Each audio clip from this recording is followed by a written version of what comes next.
Salve galera, tudo tranquilo com vocês? Estamos começando a parte 2 do desenvolvimento embrionário humano, conforme a gente conversou com vocês na primeira aula, né? Discutimos o desenvolvimento, a formação das primeiras células no nosso desenvolvimento embrionário e chegando até o trecho onde a estrutura do embriãozinho já está se transformando no blastocisto ou o estágio chamado blástula, já está sofrendo uma blastulação mediante as sucessivas clivagens ou divisões celulares mitóticas, né, correspondente ao processo desse desenvolvimento. Tá? Muito bem. Então, na estrutura do embrião humano, o blastocisto ou blástula, como você queira, nós temos aqui o blastocisto com as suas partes principais. A blastocele, aqui está em inglês, mas tudo bem, vamos lá. Blastocele, que é a cavidade interna, né? O trofoectoderme, ou trofoblasto, tá? E o embrioblasto, ou massa de células internas, como está traduzido aqui para vocês. Tá? Então, no início da formação desse blastocisto, nós teremos três partes básicas, né? Ainda mais ou menos pelo quinto dia após a fecundação. Então, a mulher em questão, ela ainda não sabe que está grávida, né? Então, nós teremos o blastocisto ou blástula com as partes principais. O trofoblasto ou trofoectoderme, ou também chamado de blastoderme em termos mais generalizados, a blastocele, ou cavidade da blástula, e a massa embrionária de células, o embrioblasto. Este é o blastocisto recente, quer dizer, após a segmentação de 8, 16 e por aí vai células, né? Ele começa a sofrer a diferenciação conforme a gente citou na aula anterior, parte 1. Tá? Muito bem. A partir daí, essa estrutura vai continuar o seu processo de diferenciação celular e vai atingir o estágio tardio do blastocisto, que gera a formação de uma camada de células chamada zona pelúcida, que no futuro dará origem às estruturas que vão sofrer a implantação no endométrio. Esta região que eu estou passando aqui, o mouse, chama-se endométrio, ou seja, a parede mucosa interna do útero.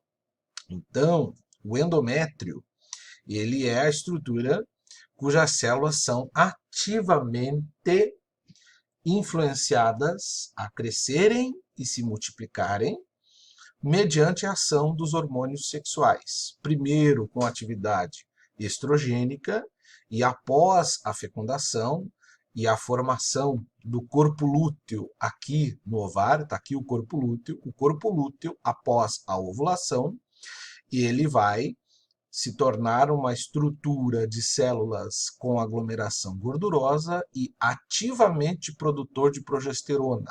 A média de produção de progesterona do corpo lúteo, ela se dá mais ou menos por 8 dias após a fecundação. É uma média. Né? Então, durante esses 8 dias, espera-se que todo o desenvolvimento do embrião inicial ele já esteja no estágio de blastocisto e sofra a implantação.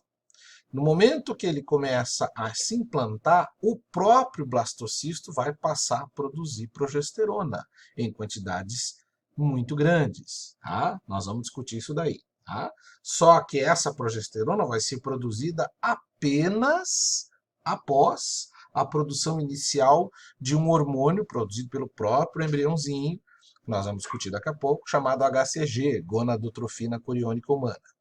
Quando a gonadotrofina coriônica humana é produzida, que é o primeiro hormônio produzido pelo embrião, pelos anexos embrionários, tá? Prévios formados, ele vai estimular o corpo lúteo a manter a produção de progesterona. Porque se a progesterona cair, o endométrio vai desintegrar e ocorrerá então o aborto nesse caso, porque já tem um embriãozinho, um bebezinho aqui, né? Muito bem. Então, o HCG produzido pelo embrião vai induzir a produção de progesterona por mais tempo pelo corpo lúteo no ovário, até que o embrião produza o alantocórion, que será a figura da fusão do alantoide do córion os chamados anexos embrionários, né, que são, na realidade, a futura placenta, a placenta primitiva. Né? E é aí que o anexo embrionário placentário, o alantocórion primitivo, passa a produzir progesterona ativamente, mantendo daí o ovário em repouso, vamos dizer assim, umas férias forçadas, né, durante o período da gestação. Mas isso é assunto que nós vamos discutir mais tarde, tá?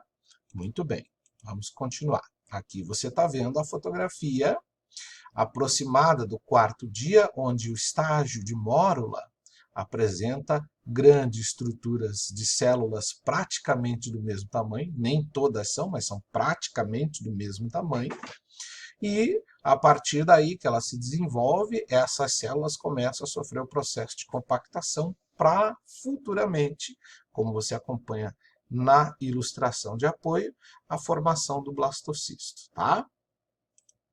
Muito bem. E aí, para que o bebê consiga, na forma de embrião, dar início ao desenvolvimento principal da estrutura dos anexos embrionários, a nidação que ele vai sofrer, para quem não sabe, nidação é a capacidade do bebê, do embriãozinho, se implantar dentro do endométrio, conforme a gente viu na ilustração ali. Tá? Então, é importante saber que nesse processo, no desenvolvimento, surgirá a formação de substâncias denominadas receptores ou sinalizadores. Esses sinalizadores são chamados, vamos lá, fator de estimulação de colônia, o CSF, o de crescimento epidérmico, o EGF, e o inibitório de leucócitos, o LIF, além de uma molécula de adesão celular chamada caderina. Está aqui, ó. Caderinas são moléculas de adesão celular, ou seja, essas moléculas induzem as células do blastocisto a fazerem um acoplamento nas demais células correspondentes ao endométrio. Ou seja, o endométrio ele vai estar crescido por ação estrogênica e progestágena no período do ciclo menstrual, após o processo ovulatório, e a partir daí, o embriãozinho, com a compactação celular, vai produzir as caderinas, e as caderinas vão, então, induzir o acoplamento proteico, uma afinidade química, das células do próprio embrião com as células do endométrio. Então é aí que o bebê consegue se, digamos assim, vamos falar no português claro, grudar na parede do útero, no endométrio, né? Gruda na parede do endométrio, e a partir daí ele está seguro, e ele vai estar se implantando, ou seja, sofrendo o processo de nidação. Notem aqui mais uma frase do slide. A substância denominada interleucina 1, ela vai evidentemente orientar a trajetória do embrião em direção ao útero. Isso principalmente estimulando células filiformes e células mucosas que estão presentes na tubo-uterina, principalmente, né, para evitar o atrito e propagar o embriãozinho. Uma vez que esse embrião ele não tem, como o espermatozoide, ele não tem um flagelo que possa se movimentar por conta própria, não. Ele é literalmente empurrado pelas células filiformes da parede da tubo-uterina até chegar na luz do útero onde está o endométrio, tá? A interleucina é a estrutura que induz esse mecanismo, ok? Para frente. Aqui você está vendo uma estrutura morular, ou seja, a zona pelúcida, que é um grupo de células protetoras, e o grupo de células com as células iniciais, né, ainda não sofrendo diferenciação. E aqui a fotografia da estrutura mostrando essa maravilha que apresenta as células iniciando o processo de compactação. Tá? Para frente. Reparem aqui, como a gente viu no primeiro slide da aula de hoje, o blastocisto, o pré-blastocisto, né, ele vai ter as camadas que a gente citou para vocês anteriormente. Né? O embrioblasto, que é a camada de células internas, né? a blastoderme, ou trofoblasto, que é a camada externa, e a cavidade blastocística, que seria a blastocele, conforme eu citei.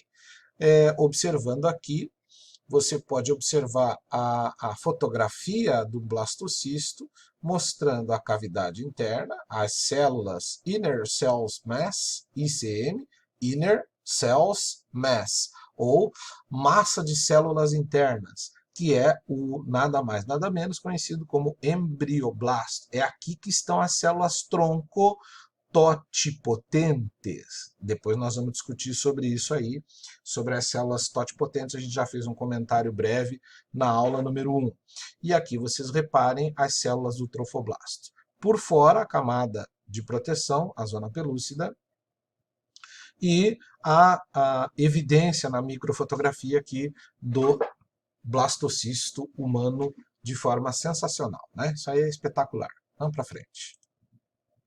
Reparem aqui, mais fotografias mostrando o embrioblasto em corte lateral e aqui a estrutura isolada por corante. Notem o trofoblasto, a blastocele e o embrioblasto, ou a massa de células internas, Inner Cells Mass. Nessa ilustração, a gente discute aqui um fator bastante importante, que a respeito do uso das células embrionárias totipotentes, o embrioblasto, tá? Da blástula em si, ou blastocisto, como você queira, que são células que podem ser cultivadas em laboratório para a produção de órgãos a nível de laboratório, o que a gente chama de clonagem terapêutica, né? Nesse processo de clonagem terapêutica, ele foi muito debatido, causou muita polêmica, justamente porque nessa clonagem terapêutica se retiravam as células e setores religiosos contestaram essa atividade, justamente porque eles induziram a possibilidade de um homicídio, uma vez que você tira as células internas para produzir em laboratório por clonagem terapêutica, essas células aqui, tiradas do embrioblasto, provocam a morte do embrioblasto. E isso caracteriza um homicídio, ou seja, um assassinato de um futuro bebê. Muito bem. Comprovou-se cientificamente que as células do blastocisto, elas conseguem se manter ativas, o gene que determina a sua proliferação, consegue se manter ativo mediante congelamento em nitrogênio líquido a 70 graus abaixo de zero por até 3 anos. Né? Então, artigo 5º do Código Penal Brasileiro diz que, a partir de 3 anos de congelamento, a célula, digamos assim, no português claro, perde o prazo de validade e não conseguirá mais se transformar num bebê. Mas, por essa razão, poderia ser utilizada para fins de clonagem terapêutica, para pesquisa científica, né, pesquisa genética. E isso é um fato descoberto pela ciência. Então, ficou tudo certo com esse mecanismo. Né? Então, as células embrionárias totipotentes formarão células que darão origem a diversos tecidos e células pluripotentes para demais células corporais humanas que se desenvolvem e vão se diferenciando e formando, por exemplo, medula óssea, células nervosas, sangue, célula muscular cardíaca, célula pancreática, como exemplo prático aqui. Tá? Aqui, identificando para vocês na fotografia a estrutura da zona pelúcida, a foto, o embrioblasto, ou células da massa interna, o trofoblasto e a blastocele, trofoblasto ou blastoderme, como você quiser. Tá? Com esse slide, eu encerro a parte 2. Semana que vem vocês terão a parte 3. Vamos postar alguns exercícios para vocês resolverem, disponíveis no RA. Beleza, queridos? Grande abraço e até a próxima.